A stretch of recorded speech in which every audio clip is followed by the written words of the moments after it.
Just the same part that has that animation scene where it shows them about like how Magic likes getting the assists. Yeah, he likes to share the wealth. Share the love. Baskets. Some shit. Stats. They score again. Glory. Me though? All my life, I'm trying to share the love. PVE narrative. Don't forget, fool, to like and subscribe. All right, let's get started. Winning Time, episode 4. This one starts off with the flashback. Jerry Buss eating dinner with that girl and his wife and kids coming see him because they're eating dinner at the same place. That's an awkward scene because they're already divorced and like it's him with another younger girl. Are they divorced? Him and his wife. I don't think they're. John C. Reilly. Yeah, I don't know if they're divorced. Or on the way. Yeah, they might have been on the way to divorce, but I don't know if they're on divorce. That plays again later in the episode too. I feel like Jeannie Buss is she might be a little like messed up. Oh yeah, that, easily. I think that totally messed her up. Yep, because she like thinks about that time every once in a while, throughout the episode. But after that embarrassing moment, episode starts with Coach Paul gets his call from when he's at that high school. Oh, that's how it starts already? Goes straight. I guess that. Yeah, he looks depressed as shit. Yeah, he looks depressed as shit. What's he teaching? Like English or history? He's teaching like. It's gotta be English. It's something like yeah, it has to be English because he's talking about Shakespeare and stuff like that. Bust right there. Yeah. Everybody gets the call to go to training camp, and then the teacher's like, "They give out any A's?" He's like, "Nope." I was like, "Nobody deserved it." He's just so depressed already at the beginning. Teachers all dogging him. Like, well, the students are only good as the teachers. But as soon as he got that call, he was out. Where are you going? Palm Springs. Training camp. Left. Yeah, he didn't really explain much. He was like, "Where are you going? Palm Beach or something like that." Palm Springs. Palm Springs. Shows everybody going to Palm Springs. But it's like we totally skipped. I think they already showed the funeral, or we skipped the funeral too. Vic's wife slaps Jerry Buss. Yep. Because she's pissed off that she pulled. That's what I think. She's pissed off because she was pulling him away from Las Vegas, and she knew that was gonna happen. And then she felt like Jerry Buss knew that was gonna happen too, but he didn't care. He just wanted his coach, which I don't know if he knew that was gonna happen. He seemed really ignorant about the whole mob thing.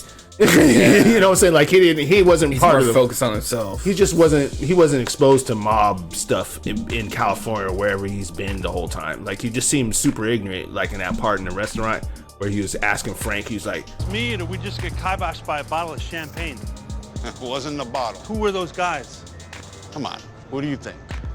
Bing, bing, bing, bing. Yeah. So he got to leave. He tells his wife, his ex-wife, then like, I'm gonna tell them that you're my wife and you're my kid. So he was kind of hiding it there. So yeah, you never know. He could be lying. Yeah, that's what I'm saying. Those are for appearances. Yeah, you never know. You never know. So then after that, that's when it cuts to the montage of all the Lakers driving to LA. It shows Kareem driving with the newscaster talking shit about him over the radio, and it also shows Magic with a little side back and forth panel to Norm Nixon. He has some magic. Norm, you better get ready. I got some tricks up my sleeve too. I'll be on that ass. And then it shows who's the new guy that's on the way there in the busted up car. Michael Cooper. They're talking shit about him on the radio. He's all afraid he's gonna lose his job. And it shows Jack Mckinney coming, and they're talking shit about Jack Mckinney because he's new. I like how he got on his kids too. Yeah, he just turns it yeah, that's like, old school. But it's like, yeah, he's gonna come in and respect him. Like, yeah, this is Jack McKinney. Yeah, that was pretty cool. I like and that. Just everyone keeps talking shit about Jack McKinney. Like, who's Jack McKinney? Right after this show that Jerry Buss's mom talking shit about Jack McKinney, like, who the fuck's Jack McKinney? Yes, because they're at the training camp vacation spot. I call it the vacation spot. Oh, like that. It's like a vacation spot. Yeah, it's like a resort or something. That's not a training camp. There's women everywhere. Remember Cooper's girlfriend's like, "Put your mouth, close your mouth." He's like, "I'm not looking at none of these women. We're here for basketball, and that's it. Focus on basketball only."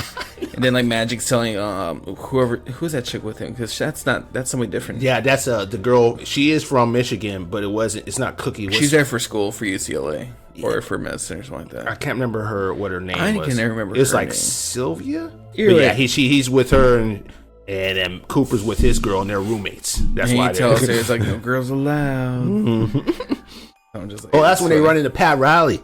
Remember, Pat Riley comes around handing out training camp schedules, and they're like, "What do you do?" It's like, "I'm a assistant voice What does Magic say about him? Pops got me out the bed for that one. Big Daddy D went up and dunked it on you right there.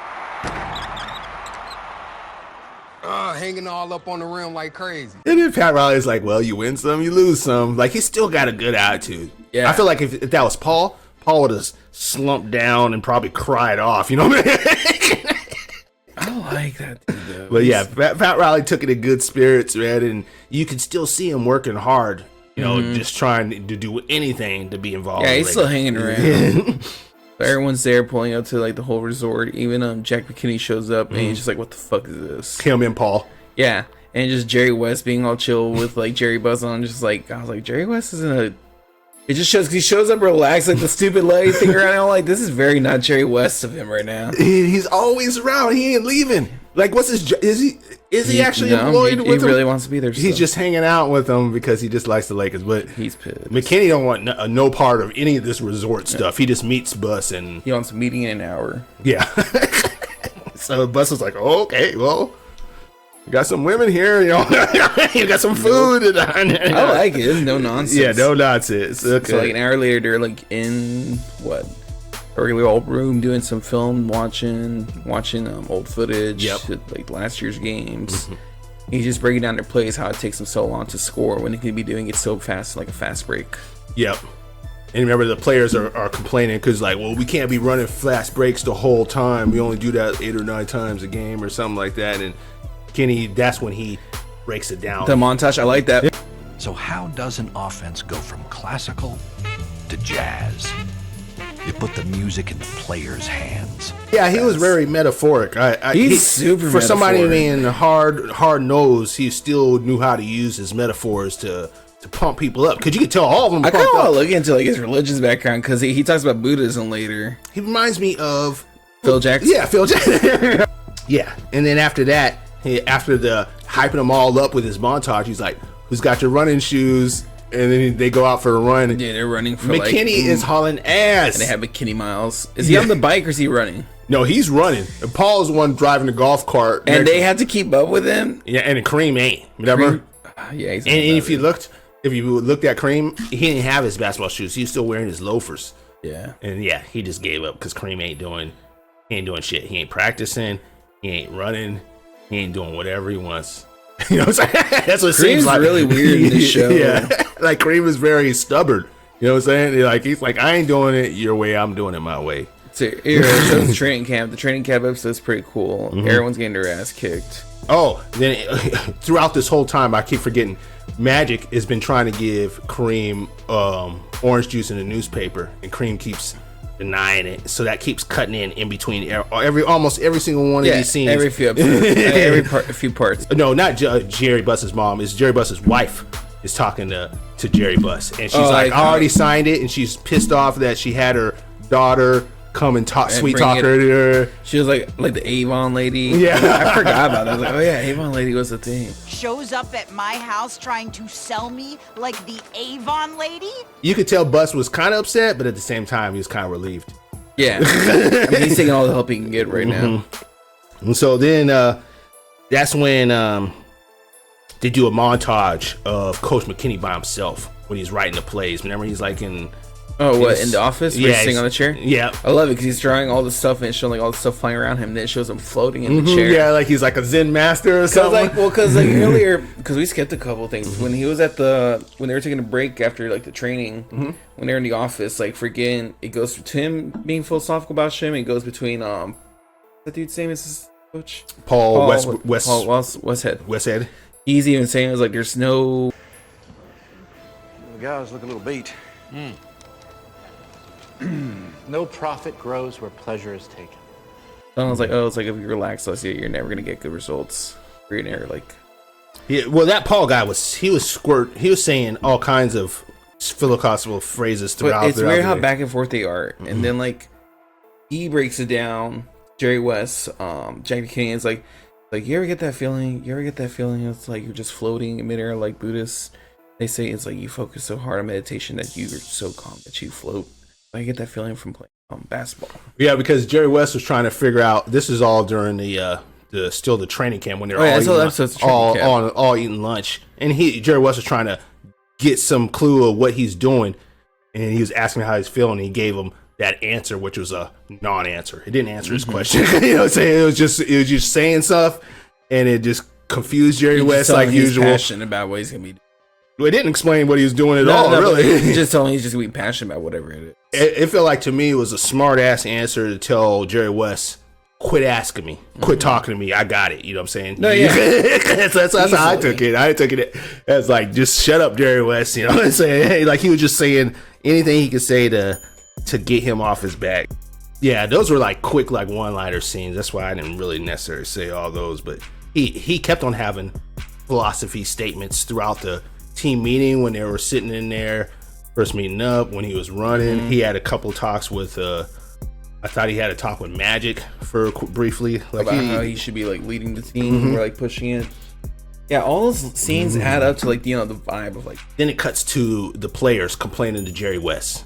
You know, it starts off with a couple players like, "Hey, can we talk to you?" And the whole team comes in there, and then they're all complaining about he's gotten us running all around. And then Norm Nixon backs out about bitching. And then who was the white guy? And he's like, Asperger, where you at? He called me fat. Yeah, I remember that. So they all had like their own issues with them, and that's when Jerry West was like, that's when he confronts him, and he's like, "Hey, If you really want to help me, Jerry, take my list to Bill and Dr. Buss and tell them to build the squad I need." No more close practices. We'll be there tomorrow. Me, Bill, and Dr. Buss. Feels like this is all the players that are probably bitching. I probably want to go to. Well, I wish they would have. Did they show the list? Nah, not really. Yeah, so I couldn't tell which players are going to get cut or not, or something like that, or moved around or whatever. And so they have the practice. they have the practice, and then I liked on the practice too. They switched. They put Magic and Norm Nixon on the same team, and that seemed, and Cooper and Kareem. It's just the same part that has that animation scene where it shows them about like how Magic likes getting the assist. Yeah, he likes to share the wealth. Share the love. Baskets. Some shit. Stats. They score again. Glory. Me though? All my life, I'm trying to share the love. Some practice gameplay footage. Getting laid. What is this show? Yeah, they did flash in a little bit of that too, which didn't really have anything to do with the practicing, but it's all about man. This show really wants him just to get AIDS fast. Like, slow down. We know when he gets it. We know he gets AIDS. It's only 1979. He don't get it till 1991. We got 10 years of fucking. They just got showed everywhere. He's just gonna get just at any random time. It's just always horny. Subliminal apparently. message or something. That's part of the. There's so many weird flash things. I just feel subliminal. Like this show's weird. Like I feel like I'm fucking programmed now. Well, anyways, after that, it cuts to Jeannie and Claire presenting the supposed like the idea of the Lakers. Yeah, idea of the Lakers show to Jeannie Buss or to Jerry Buss. Because earlier they said in their first meeting how they are gonna sell it as what Disneyland beats the Playboy Mansion at the Oscars. Yes. And that's how they're gonna sell it to Jerry Buss. How it's like you can be Jerry Buss and find your escape from the everyday of LA. Yep. And then they had like the girls, and they had like the club. That's when they introduced the idea of the club and all that stuff. Except for like the original cheerleader outfits, those are like stupid looking. Yeah. But it was all kind of new, and it was exactly what Jerry Buss wants. And then it ends with him yelling, "It's showtime." So what do you think? It's showtime.